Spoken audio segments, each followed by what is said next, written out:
today, I'm on my way to Tim Schmidt's place. He's known probably by more people as the Happy Hippie, at least people who like him. They call me Happy Hippie. I gave myself that name. Like, you know, it's all about peace, love, and happiness. I met Tim for the first time at a cruise night, and we sort of hit it off, and, well, I'd heard rumors that he had a really nice garage and a sizable collection of cars, so we made arrangements. I'm on my way to see it.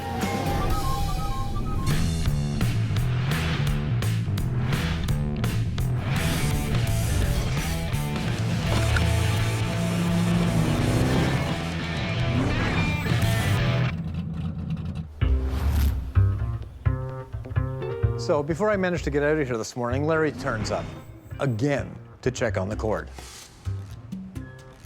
It's startable. It is? Did we find out what was going on with that leak problem? Yeah, the leak is fixed. So. Geez, that's looking good now. Finally, finally. So a few years ago, Larry bought his dream car. He's been through a lot of cars, but the one he had always wanted was a 2-passenger, sexy, supercharged Cord. So he got it. Didn't take me with him when he went and bought it. So he bought this great car. Wasn't quite as great as he thought it was, but, you know, it was okay. This is the 2-seater, which is the rare model. There was only 64 of them made, and this is one of the 64. Now, it's looking, I like the paint job, though. It looked good, right? I had this car maybe 2 weeks. Took it out, drove it, loved the car, loved it. However, it wouldn't shift properly. So he brought it in to me to do some shift adjustments on it. The transmissions are a little bit difficult on Cords. It's a front-wheel drive, and it's ultra-modern for 1937. I brought it in here thinking this was going to be very simple. Of course, those adjustments turned into the transmission's worn out, so the entire transmission had to come out. Parts aren't available. We had to fabricate parts. Parts we didn't have to fabricate took 6 months to some of them almost a year to arrive. Got a bit of a scratch in it. Oh, God, you're picky. I'm darn right I'm picky. It's just a little scratch. That was almost 2 years ago, and every time I come up, the car seems to be in more pieces and parts. 30 days, almost 2 years, we're getting there, aren't we? Well, it was just a transmission adjustment, right? Yeah, that's all it was. Yeah. So we basically restored the car backwards. Anyways, the car does look good. Where's Brad? Brad's been working really hard on this Cord ever since it first came in. You know, he's really taken this project under his wing. Well, since it came apart and we sent the engine out, we did the transmission here, we repainted it, all the interior was stripped, all the chrome was taken off it. I would say I probably have, at the very least, 1,000 hours myself into this car. So Brad's finally got the Cord engine in the Cord with the transmission. It's all wired, it's all plumbed, it's ready to go, we hope. So now all that's left to do is fire it up with Larry in attendance. Can't wait to see it. Can't wait to get it back. Mm-hmm. When I have somebody I want to disappoint, it's invariably you.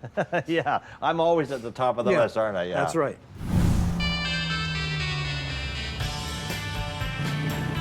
Hey there, Tim, it's me. Can I come in? Yeah. Thanks. Tim told me he had 40 cars in a barn.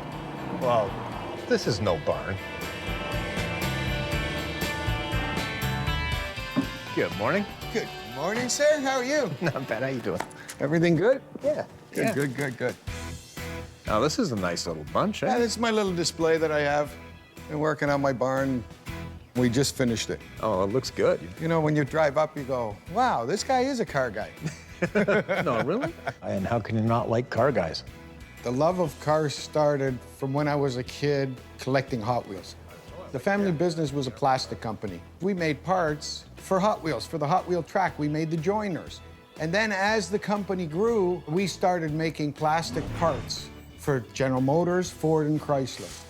So this is a 31 Model 8. My dad bought this. This is what started all my car thing. Yeah. I've been purchasing a lot of the older cars and stuff. I want to use them as lawn art. I just want to leave them outside and let them do their thing. Those are just to molder down gradually. Right. Well, let's go inside. Hi. This is Christine. Yeah, we've This is met. David. You wanted the garage door opener? Yeah. Here we go. And boy, when that door opened up, it's spectacular. For Tim, it was to house his babies. And when Tim gets something in his head, he does it large and beautiful. Haven't you spoiled yourself? Yeah, a little bit. Yeah, just... He's a big boy with his toys. Big boy with my toys. The building is huge, but you know, like sometimes you see big empty buildings and with a few cars parked in them, they're like barns. Well, this place did not look like a barn from the outside, and the entire place is done in wood with great flooring and no oil stains anywhere. It's dramatic. Can't call this a barn. Yeah, it's my garage. It's my apartment, actually. Oh, is that right? Yeah. It was originally a bachelor's pad. It wasn't supposed to be like this, but this is where it went. I got a 2-bedroom apartment and a 40-car garage. Well, you've got your priorities straight. Right. It's basically his home. He lives here and he lives with his cars. How does it get any better than that? Well, it started with my little building out there, and then I just outgrew that. You know, I could only fit so many cars in there, and that's when I built the other building in the back. And then I've outgrown that one. So that's when I had to build this building here. And then my next one, it'll be about anywhere from 40 to 60,000 square foot building. And I'm gonna fill it up.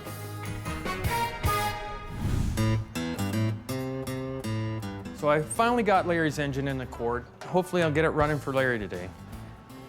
So this is the magical time, is it? This is the magic moment Okay, where we're gonna... let's give it a shot. Oh boy.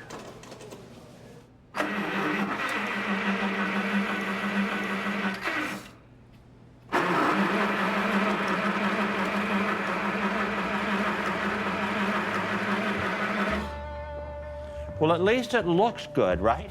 It looks like a piece of jewelry. Yes, for it does sure. like a piece of jewelry.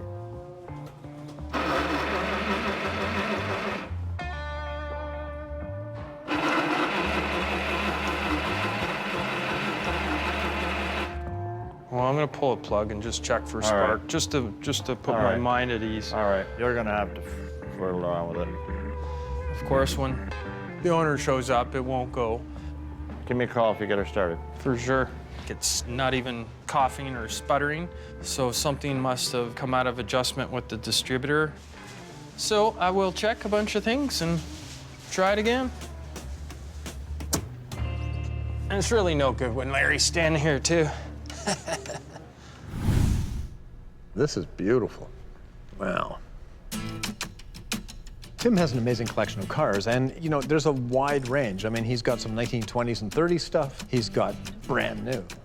He's got an amazing pair of Rolls Royces. So which one of these two do you prefer? It depends on the day. If it's raining, I'm gonna take this. If the sun's out, I'm taking this. He's got a McLaren. This is a 2014 McLaren P1. They built 5 carbon fiber and a total of 375 cars. And judging by the appearance of this is one of the 5 carbon fiber. Yes. Yeah. You can see the effect of having designers whose main job is designing Formula One cars, and then say, well, make something for the road. He's got a 2nd generation Ford GT. That's beautiful. So we were out in it yesterday. Tim has really opened my eyes to automobiles. My passion's Harleys, and I ride with 11 women. They're called the Babes. So I've already ridden, and I loved it. And then when me and Tim hooked up, it was like, okay, a little faster. That's a 2017 Lamborghini Huracan. And all the cars, but my favorite is the Lambo, the Huracan. But my vet, they're all so nice. I mean, these are all literally supercars. I don't have a lot of car envy, but he's got a few cars here that I envy him for, that's for sure. You know, there's one car here from a historical perspective is just dynamite, and that's the 57 Chevy. Have a will. Oh, a little dusty. That's a 1957 Bel Air. That's been a trailer queen her whole life. 283 with 2 4-barrel setup, right out of the factory. You know, like a lot of people say, well, it's a 57 Chevy, but this is a special order, very limited, original from the factory, hasn't been messed with. I was really surprised to see it.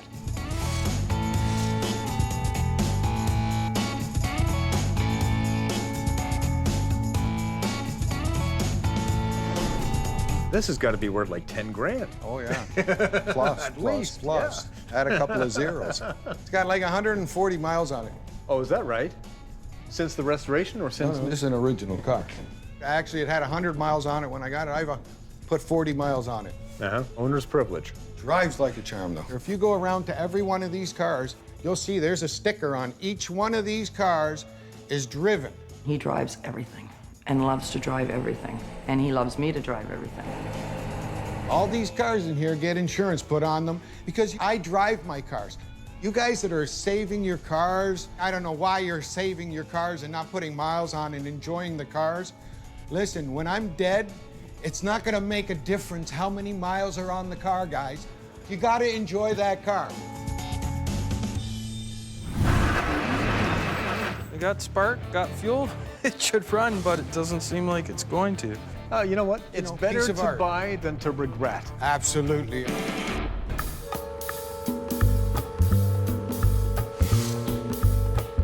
But I'm just double checking to make sure I'm getting a spark in the cylinder. The spark plugs seem like they're got a little gas on it. Maybe it's not getting enough gas to the cylinders. So I'm just gonna kind of drop the spark plug down there. So I'm getting a spark, so I know that this cylinder is giving him a spark, so all the other ones should. So it's probably not sparking at the right time. I'll have to open the distributor up and have a look inside there.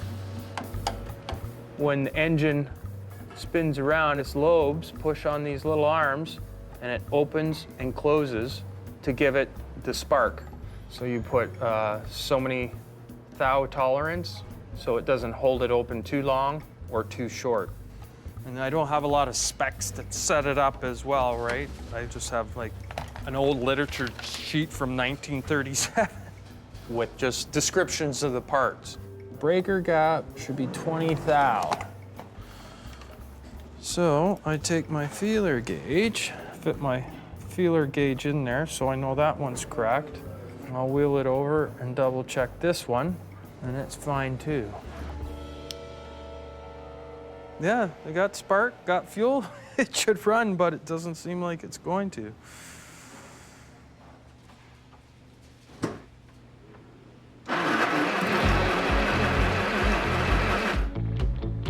It only has about 2 degrees of timing.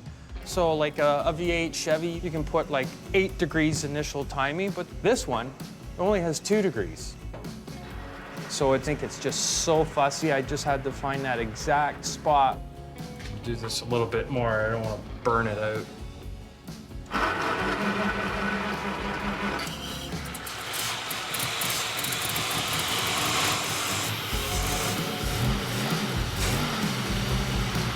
It works.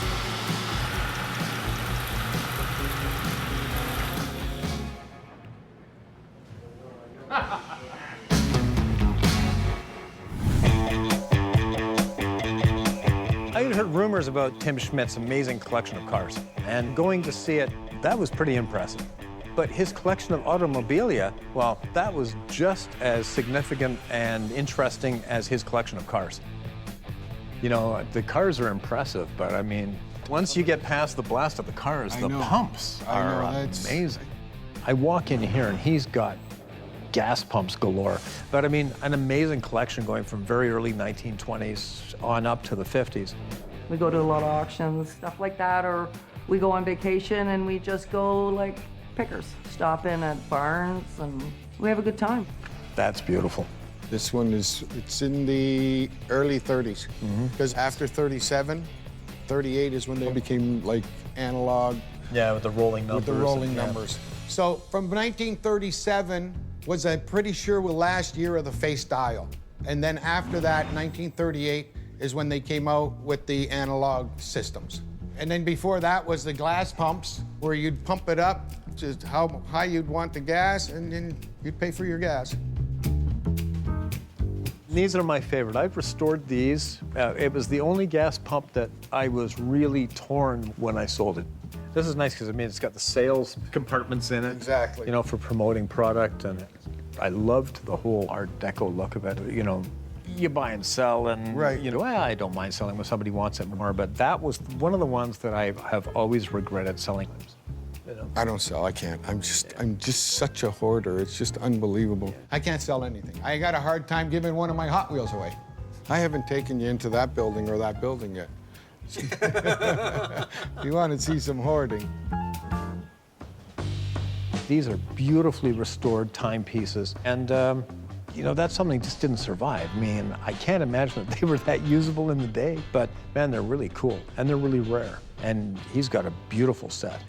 You know what? It's better piece of to art. buy than to regret. Absolutely. Oh, I've regretted so many, it's not funny. But then there's the regrets of, oh, why did I buy that? No, I never have that. I want to have it so that it's like, you know, the hoarding, where you don't see no more walls, then I know my building's full. So wherever I go, I got to buy something. I've had the honor of seeing a lot of various car collections, but honestly, Tim's is one of my favorite. Every single one of those cars is sort of special to him, and it exemplifies his taste in cars and his having fun with cars. I think he collects for the right reasons. I'm really happy I came out to Tim's today because, well, geez, it was just plain fun. Well, I'm a little understaffed right now, so I'm having to, I don't know, do things like wash cars, sweep floors, take the garbage out.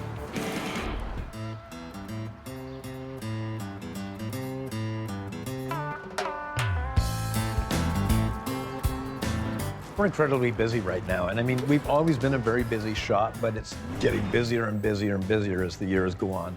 My biggest problem is I just can't find staff.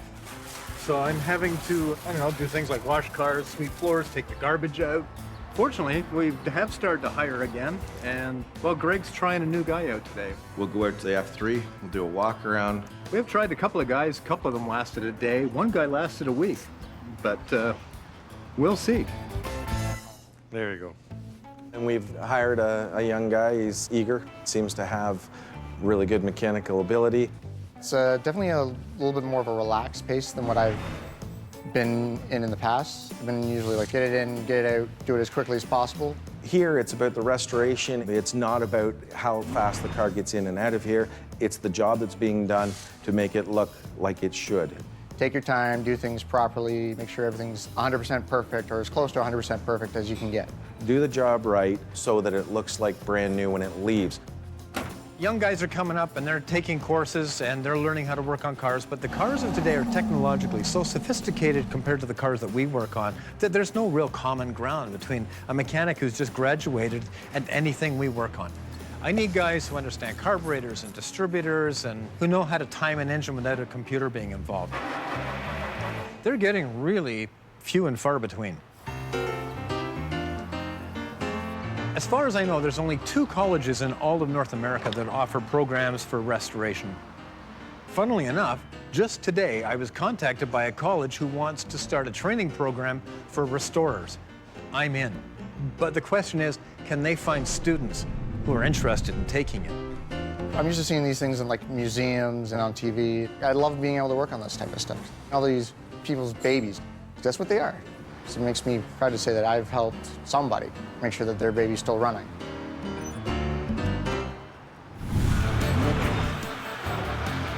Back in reverse. Like right now, we're only going backwards. So just a few more adjustments.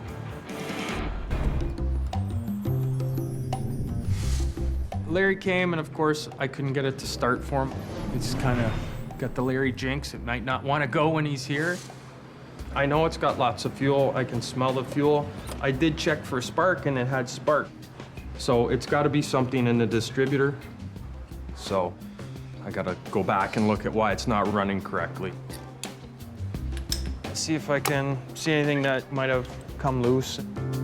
It's pretty hard to see, but here's a problem right there. A broken lobe. So this part runs on the lobes down inside there. It's hard to start. That's why, because it's only running off half the spark. It broke off and fell inside, and then the points couldn't go on the lobe and open and close. It's an old part, and they use Bakelite. New parts, they have plastic on it. Bakelite can dry out and then gets in there and gets a little pressure on it and a little heat and says, no, I'm gonna break today. And see if Brad can figure it out. I have one of the older ones. I'm gonna put it in and try it and test it and 99.9% sure that's the problem. Just give it a little shot and it should go right away here for me.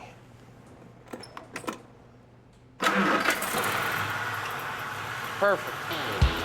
That's good.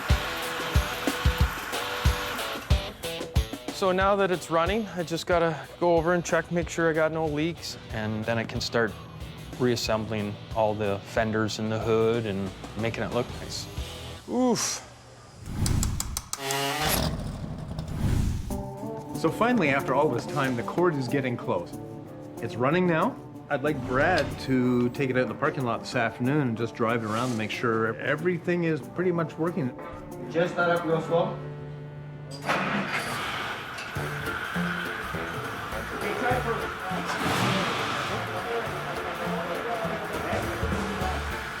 First. Nope. Reverse.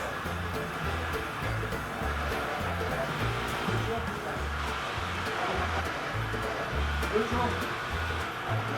Stuck in reverse. Okay, well, like right now we're only going backwards. Okay, so just a few more adjustments. Well, at least they're moving. Yeah, I guess we need to get forward gears because Larry probably can't drive that fast in reverse. Well, you know what? That's getting there. Is the horn working?